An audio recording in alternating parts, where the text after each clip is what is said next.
अस्सलामुअलैकुम रहमतुल्लाहि वबरकातुहू। Students, this is Saeed Mudassir और आज के इस वीडियो लेक्चर में मैं आपके साथ डिस्कस करूँगा प्रैक्टिकल नंबर 10, 11 और 12 को। प्रैक्टिकल नंबर 10 में स्टूडेंट्स हमसे क्या कह रहा है? कह रहा है write a program to find the area and circumference of the circle. आपने ऐसा प्रोग्राम लिखना है जो कि एक सर्कल का फाइंड करेगा एरिया और उसके साथ साथ उसका सर्कमफेरेंस फाइंड करेगा। ये आपको मालूम तो होगा वैसे एरिया किसे कहते हैं, सर्कमफेरेंस किसे कहते हैं। इनके फार्मूलाज भी आपको याद होने चाहिए, अगर नहीं याद मैं आपको बता देता हूँ। तो ये जो होता है स्टूडेंट्स, एरिया फाइंड करने का फार्मूला वो हमारे पास होता है पाई मल्टीप्लाई बाय आर का स्क्वायर, ठीक है, यानी पाई आर स्क्वायर। तो ये आर का स्क्वायर, पाई आर स्क्वायर ऐसे होता है इसका एरिया फाइंड करने का फार्मूला। और अगर हम बात करें उसकी स्टूडेंट्स सर्कमफेरेंस की, तो सर्कमफेरेंस बराबर होता है 2 multiply by pi multiply by r, ठीक है। तो ये मैंने फार्मूला लिख दिया, आप इसको बहरहाल याद होगा आपको। तो आइए ज़रा अब इनको हम प्रोग्राम में इम्प्लीमेंट करते हैं। सबसे पहले हम उस फ्लोट में कुछ वैल्यूज़ ले लेते हैं। फ्लोट रेडियस, क्योंकि रेडियस हमने यूज़र से लेना है। और उसके बाद हम इसमें कर लेते हैं सर्कमफेरेंस, सी कर लेता हूँ, और उसके बाद मैं इसमें कर लेता हूँ एरिया, ठीक है। तो यहाँ पे सबसे पहले मैं एंटर करवाता हूँ यूज़र से कि भाई आप रेडियस एंटर करो। Enter the radius of the circle. User जब सर्कल का रेडियस एंटर करेगा स्टूडेंट्स, मैं स्कैन एफ करवाते हुए स्कैन एफ और यहाँ पे मॉडुलस एफ फॉर्मेट स्पेसिफायर, और यहाँ से हम करवा देते हैं रेडियस में स्टूडेंट्स, ठीक है। रेडियस जब रेडियस में सेव हो जाएगा स्टूडेंट्स, उसके बाद हम करेंगे ये कि अब हमने इनिशियलाइज़ करना है सर्कमफेरेंस को और एरिया को। तो एरिया को इनिशियलाइज़ करने के लिए हम करेंगे ये कि पाई आर स्क्वायर, यानी आर से मुराद रेडियस। पाई की वैल्यू आप जानते हैं स्टूडेंट्स कांस्टेंट होती है। आप यहाँ पे 22/7 यूज़ कर लें या 3.14 यूज़ कर लें। तो मैं यहाँ पे स्टूडेंट्स 3.14 यूज़ कर रहा हूँ। उसको मल्टीप्लाई कराता हूँ रेडियस, और फिर मल्टीप्लाई कराता हूँ उसको मैं रेडियस के साथ, ठीक है स्टूडेंट्स। एक ये हमारे पास बन गया एरिया। और सर्कमफेरेंस के लिए हम करेंगे 2 पाई आर, यानी 2 मल्टीप्लाई बाय 3.14, और उसके बाद फिर हम मल्टीप्लाई करा देंगे उसको रेडियस के साथ, ठीक है स्टूडेंट्स।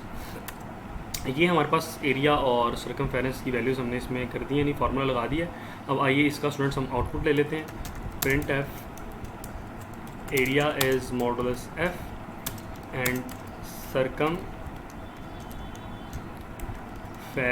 इज़ मॉडुलस एफ, ठीक है। एरिया ये है और सर्कमफेरेंस ये है। एरिया की जगह हम लिख देंगे एरिया और यहाँ पर हम लिख देंगे सी। तो आइए स्टूडेंट्स इसको हम रन करते हैं। Enter the radius of the circle, आपकी किताब पे जो रेडियस दिया हुआ है वो उसने 2.5 एंटर किया, तो स्टूडेंट्स मैं भी 2.5 एंटर करता हूँ। तो यहाँ पे देखें उसने कहा हुआ है एरिया इज़ 19.625, बिल्कुल एज इट इज़ है, ठीक है। और सर्कमफेरेंस इज़ 15.7, हाँ बिल्कुल ठीक है स्टूडेंट्स। तो उम्मीद है कि स्टूडेंट्स प्रोग्राम समझ आ गया आपको। तो आइए अब हम मूव करते हैं अपने प्रैक्टिकल नंबर 11 की जानिब। जी तो स्टूडेंट्स, अब हम आ चुके हैं अपने 11 प्रैक्टिकल की जानिब, और इसमें हमसे कह रहा है write a program to print the area and perimeter of a square when one side is given. जब आपको एक साइड दी हो तो आपने एक स्क्वायर का एरिया फाइंड करना है और उसका पेरीमीटर फाइंड करना है। अच्छा, बच्चे यहाँ पे बड़ा कंफ्यूज होते हैं। ये प्रोग्राम आपको प्रैक्टिकल में पूछा जा सकता है, करवाया भी जा सकता है कि एक साइड देगा और आपसे कहेगा कि एरिया फाइंड करें। बच्चे यहाँ पे कंफ्यूज इस वजह से होते हैं कि भाई यहाँ पे तो हमें एक साइड गिवन है, तो एरिया का फार्मूला होता है लेंथ मल्टीप्लाई विड्थ। तो स्टूडेंट्स, स्क्वायर की चारों साइड आपस में इक्वल होती हैं, इस चीज़ को आप बड़े अच्छे तरीके से जानते हैं। अगर स्क्वायर की बात की जाए तो अगर एक साइड भी हमें गिवन हो तो हमारा काम चल जाएगा, ठीक है। तो यहाँ पे हम इसमें करते ये हैं, हम कोई भी साइड ले लेते हैं, फॉर एग्जांपल इंट ए ले लेते हैं, ठीक है। और उसको यूजर से हम इनपुट करवाते हैं print F enter the side of the square. हम कहते हैं कि स्क्वायर की आप एक साइड एंटर करें स्क्वायर। जब वो एंटर करेगा उसको हम सेव करवा देंगे, इसको साइड नाम का वेरिएबल बना लें ताकि हम इसको प्रॉपर यूज़ कर सकें आगे। Scan F modulus D use करेंगे क्योंकि हमने इंटीजर डेटा टाइप यूज़ किया उसके साथ, और यहाँ पे हम साइड में इसको एम्परसेंड करवा के सेव करवा देते हैं स्टूडेंट्स, ठीक है। ये हो गया हमारे पास एज इट है। और अब यहाँ पे मैं करता हूँ कि इसके साथ ही हम डिक्लेयर कर लेते हैं एक एरिया नाम का वेरिएबल, और उसके बाद हम एक पेरीमीटर नाम का वेरिएबल बना लेते हैं, ठीक है। तो स्टूडेंट्स, एरिया को मैं यहाँ पे इनिशियलाइज़ करता हूँ, area is equals to side multiply by side, ठीक है। एक ये हो गया स्टूडेंट्स हमारे पास। और पेरीमीटर को मैं इनिशियलाइज़ कर दूंगा, पेरीमीटर इज इक्वल्स टू, अब यहाँ पे दो तरीके हैं, आप साइड को 4 बार प्लस कर दें, side plus side plus side plus side, ठीक है, आप ऐसे कर दें। या स्टूडेंट्स एक तरीक़ेकार ये है कि आप 4 को मल्टीप्लाई करा दें साइड के साथ, यानी चारों साइडों को 4 टाइम्स मल्टीप्लाई करा दें, यानी लेंथ प्लस विड्थ, बेसिकली ये फार्मूला होता है पेरीमीटर का। तो आप यहाँ पे अगर स्क्वायर की बात करें तो हम उसको डायरेक्टली 4 से मल्टीप्लाई करा के भी ले सकते हैं, ठीक है। तो यहाँ पे हम इसका आउटपुट ले लेते हैं, print F the area is modulus T and perimeter is modulus D. यहाँ से बाहर निकलते हैं, यहाँ पे पहले एरिया बता देते हैं उसका, और एरिया ये आ गया, और यहाँ पे हम पेरीमीटर। तो आइए इसको हम रन करते हैं स्टूडेंट्स और अपना आउटपुट देखते हैं। किताब में जो वैल्यूज़ यूज़ की है वो 3 यूज़ की हुई है स्टूडेंट्स, हम 3 यूज़ करते हैं 3। तो यहाँ पे ज़रा गौर करें, उसने कहते हैं area is 9 and perimeter is 12। तो स्टूडेंट्स आइए अब हम मूव करते हैं अपने प्रोग्राम नंबर 12 की जानिब, यानी प्रैक्टिकल नंबर 12 की जानिब। जी तो स्टूडेंट्स आइए हम मूव करते हैं प्रैक्टिकल नंबर 12 की जानिब, और प्रैक्टिकल नंबर 12 में हमसे रिक्वायरमेंट की जा रही है write a program to print the volume of the cylinder.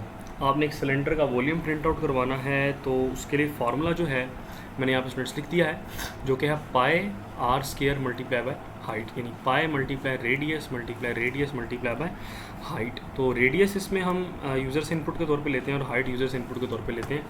आइए सबसे पहले इसको हम फ्लोट में बना लेते हैं, फ्लोट रेडियस और उसके बाद में आप लेते हैं HEIGHT हाइट। तो उसके बाद हम इसमें कर लेते हैं उसका वॉल्यूम, ठीक है, एक वॉल्यूम नाम का वेरिएबल बना लेते हैं वॉल्यूम। तो आइए यूज़र से कहता हूँ प्रिंट एफ करें enter the radius and height of cylinder. तो यहाँ पे जब वो एंटर करेगा हम यहाँ पे उसको स्कैन एफ करवा देते हैं, modulus F first of all radius में, फिर मॉडुलस एफ, और सेकेंडली हम हाइट में करवा देंगे उसको। पहले आ जाएगा रेडियस और सेकेंडली हमारे पास आ जाएगा हाइट। तो हमारे पास वैल्यूज़ आ गई। अब इसको हम वॉल्यूम में जाके इनिशियलाइज़ करवा देते हैं। तो वॉल्यूम इज़ इक्वल्स टू पाई की वैल्यू आप जानते हैं कांस्टेंट होती है। अब 3.14 यूज़ कर रहा हूँ, आप 22/7 भी यूज़ कर सकते हैं, कोई इशू नहीं होगा उसमें। तो पाई मल्टीप्लाई बाय रेडियस और उसके बाद मल्टीप्लाई बाय हाइट, ये हमारे पास वॉल्यूम इनिशियलाइज हो गया। अब यहाँ पे हम इसको आउटपुट के तौर पे ले लेते हैं, the volume of the cylinder is modulus F. Cylinder ये ठीक कर लीजिए, इस मॉडुलस एफ, और यहाँ से बाहर निकल के हम इसको वॉल्यूम नाम के वेरिएबल को कॉल कर लेते हैं। ये हमारे पास प्रोग्राम रेडी है। तो enter the radius and height of the, अब यहाँ पे किताब में आपको दी हुई है 3 और 4, तो मैं 3 और 4 ही एंटर करता हूँ। 3 सेव नहीं हुआ, हमने फिर एम्परसेंड लगाना भूल गए यहाँ पे फिर एम्परसेंड लगा लीजिएगा आप, एम्परसेंड, और यहाँ पे भी एम्परसेंड लगा लेते हैं, ठीक है। अगेन करें 3 और यहाँ पे हम 4 कर लेते हैं। तो volume of cylinder is 113.14 something, यहाँ पे 0 लिखा हुआ है, तो किताब में 1 लिखा हुआ है, कोई बात नहीं है, इसी परेशानी की बात नहीं है। अगर आप 22/7 यूज़ करेंगे तो आपके पास एग्जैक्ट वैल्यू मिलेगी। बहरहाल हमें आउटपुट से गर्ज़ है, प्रोग्राम की फंक्शनलिटी से गर्ज़ है। तो उम्मीद आपको समझ आ गया होगा। तब तक के लिए इजाज़त दीजिए, अपना ख्याल रखिएगा। अस्सलाम वालेकुम व रहमतुल्लाहि व बरकातुहू।